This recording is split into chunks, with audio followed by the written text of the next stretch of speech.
बकवास बंद।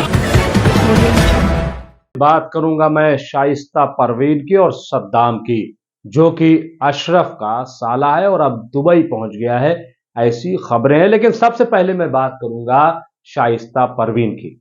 जी हां, शाइस्ता परवीन पहले तो गिरफ्तार हुई, लेकिन मीडिया के 10 दिनों के बल्कि अब तक के ट्रायल में अभी तक शाइस्ता परवीन गिरफ्तार नहीं हुई। शाइस्ता परवीन यानी अतीक अहमद की पत्नी और लेडी डॉन भी अब कह सकते हैं, गैंगस्टर भी कह सकते हैं और गॉड मदर भी उसका नाम हो गया है। जब गिरफ्तारी नहीं हुई तो खबर यह आई कि शाइस्ता परवीन दुबई पहुंच गई और दुबई में कमान संभाल लिया और वहीं से अब पूरे गैंग को चलाया जाएगा। लेकिन अब शाइस्ता परवीन को मार दिया गया है।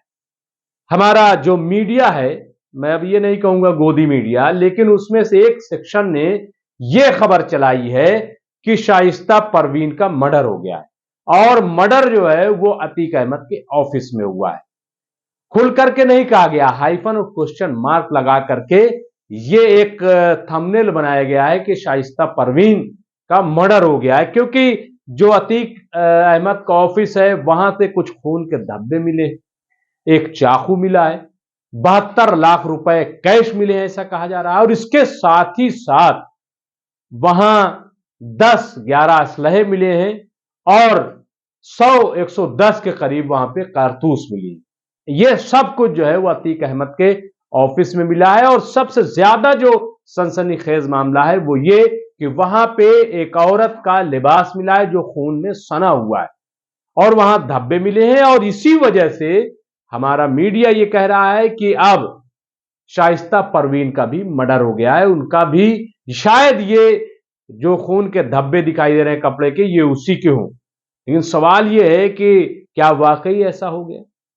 यह भी जांच का विषय है, इस पर जांच होगी कि ये जो खातून कपड़े, ये कौन खातून है, कौन औरत है, किसका मर्डर किया गया और किसने मर्डर किया है, ये एक बड़ा सवाल है। वैसे इसमें दो राय नहीं है।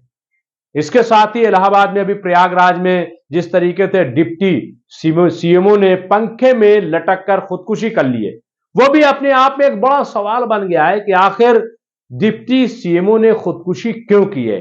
तो प्रयागराज से कुछ बड़ी खबरें आ रही, सामने आ रही हैं और अब खबर यह आ रही कि अशरफ का जो साला है सद्दाम, वो दुबई पहुंच गया है, उस पर भी 50,000 रुपए का इनाम था। तो एक बड़ा सवाल तो पैदा हो गया कि अगर अशरफ का साला सद्दाम दुबई जा सकता है और यह पुख्ता खबर बताई जा रही है कि वहां जाकर के उसने नेटवर्क संभाल लिया है, तो फिर सवाल यह है कि शाइस्ता परवीन कैसे दुबई नहीं जा सकती? एक बड़ा सवाल है, क्योंकि पुलिस इतने दिनों से तलाश रही है और अब इनाम भी उन पर बढ़ाने की तैयारी चल रही है। तो सवाल यह है कि अब तक शाइस्ता परवीन गिरफ्त में क्यों नहीं है? और यह कहा जा रहा है कि शाइस्ता परवीन अपना हुलिया बदल करके वो जो पूरा सरमाया है अतीक का, उसको ठिकाने में लगाने में लग गई हैं, उसको मुनज़्ज़म कर रही हैं और पूरी तैयारी कर रही हैं। यह भी खबर साथ में आ रही है। तो 2-3 खबरें एक साथ चल रही है। एक ये कि पुलिस के शिकंजे में है, पुलिस उन पर नजर रख रही है। दूसरी खबर यह है कि वो दुबई पहुंच गई हैं और तीसरी खबर अब यह आ रही है कि शाइस्ता परवीन का मर्डर हो गया है। और इसके अलावा अब चौथी खबर यह भी है कि वो पूरा नेटवर्क जो है भेष बदल करके वो कहीं गांव में छिपी हुई है और वहां से पूरा नेटवर्क चला रही हैं। और पांचवी खबर ये, जो खुद योगी आदित्यनाथ जी ने कहा है, शामली में निकाय चुनाव शुरू हो गए हैं और उसका बिगुल उन्होंने बजाया है शामली से और वहां पे उन्होंने कहा है कि हमने माफियाओं को इस तरह से धूल मिलाया है कि 2 आंसू बहाने वाला कोई नहीं है। तो सवाल यह है कि शाइस्ता परवीन कौन है शाइस्ता परवीन? और जो 4 बेटे उनके हयात हैं वो कौन है? क्या वो आंसू बहाने वाले नहीं है? कैसे उनको देखा जाएगा? और या ये कहा जाएगा कि जिस तरीके से तदफीन में जो लोग आ रहे थे मिट्टी में शामिल होने के लिए, उनको रोक दिया गया, तो क्या वो आंसू बहाने वाले नहीं थे? एक सवाल और कि जो पटना में जिस तरीके से अतीक और अशरफ की हिमायत में नारे बुलंद किए गए, नारे लगाए गए, उसको किस तरीके से आप देखते हैं?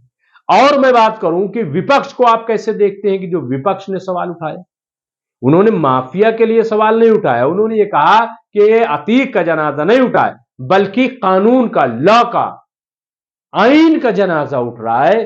क्योंकि जब आप सुप्रीम कोर्ट से ये कहकर हलफनामा देकर के लाए अतीक अशरफ को कि इनकी हिफाजत मैं करूंगा, तो सवाल यह है कि इनका कत्ल कैसे हो गया, इनको सिक्योरिटी क्यों नहीं दी गई, लापरवाही क्यों बरती गई, क्यों इस तरीके से लाइव जो है वो मर्डर हो गया अतीक और अशरफ का, एक बड़ा सवाल बना हुआ है।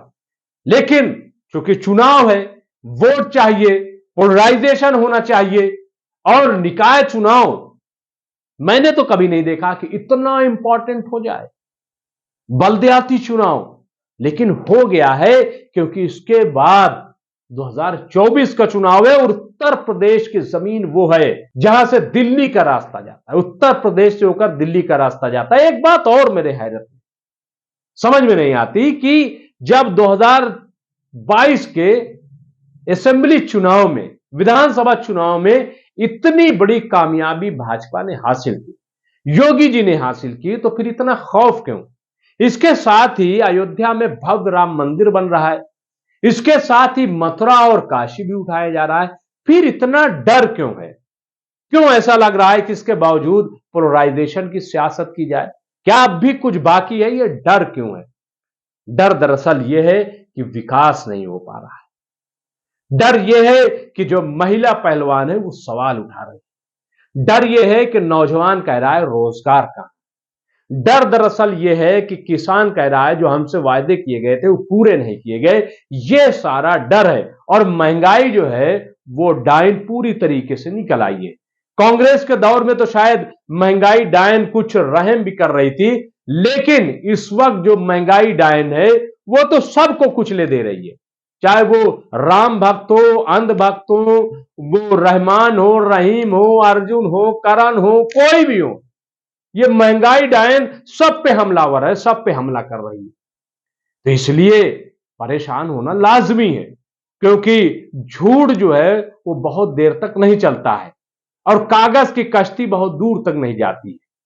और इसीलिए ये सारा डर भाजपा को लग रहा है और इसीलिए बार बार इस तरीके की चीजें उठाई जा रही है। तो एक बड़ा सवाल तो बहरहाल है और मुसलसल इसीलिए शाइस्ता परवीन, अतीक अहमद, अशरफ, ये चलाया जा रहा है, मुसलसल चलाया जा रहा है। और आपको मालूम है, आप देख लीजिएगा, मैं आज कह रहा हूं कि 4 मई और 11 मई को उत्तर प्रदेश में पोलिंग है।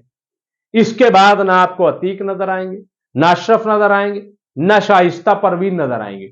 शायद ये सब डस्टबिन में डाल दिया जाए, ये मामला ही ठंडा कर दिया जाए, कोई नया इशू उठा लिया जाए। लेकिन कुछ लोग ये भी माहिरीन कहते हैं कि यूपी में इस किस्म के मामला जो है उठाते जाएंगे 2024 तक, जब लोकसभा का चुनाव होना है। और अभी तो अतीक और अशरफ की बात है, इसके बाद मुख्तार अंसारी का भी नंबर आएगा। उनकी भी जो पत्नी है अफशा अंसारी, उनके खिलाफ भी वारंट जारी हो गया है, उन्हें भी जो मोस्ट वांटेड की फेरिस्त में डाल दिया गया है। 50,000 का इनाम उन पर भी घोषित कर दिया गया है। तो यह मामला जो है मुस्तकिल चलाया जाता रहेगा और इसकी वजह यह है कि पोलराइजेशन इससे होगा, क्योंकि यूपी के लोगों को लग रहा है कि वाकई यूपी तो बहुत अच्छा हो गया है, यहां तो वाकई माफियागिरी खत्म हो गई, ऐसा लोग कह रहे हैं। लेकिन जो घटनाएं रोज आ रही सामने, उस पर शायद किसी की तवज्जो नहीं है, या हम ये समझ रहे हैं कि लोग इसको जान नहीं रहे। लेकिन जनता है शायद सब जानती है और नहीं जानेगी तो जान जाएगी, आज नहीं सही तो कल। इसलिए मैं समझता हूं कि भाजपा को होश के नाखून लेना चाहिए और जो अहम जनता के मुद्दे हैं उस पर बात करनी चाहिए। इस किस्म की सियासत को अब रोक देना चाहिए। बकवास बंद।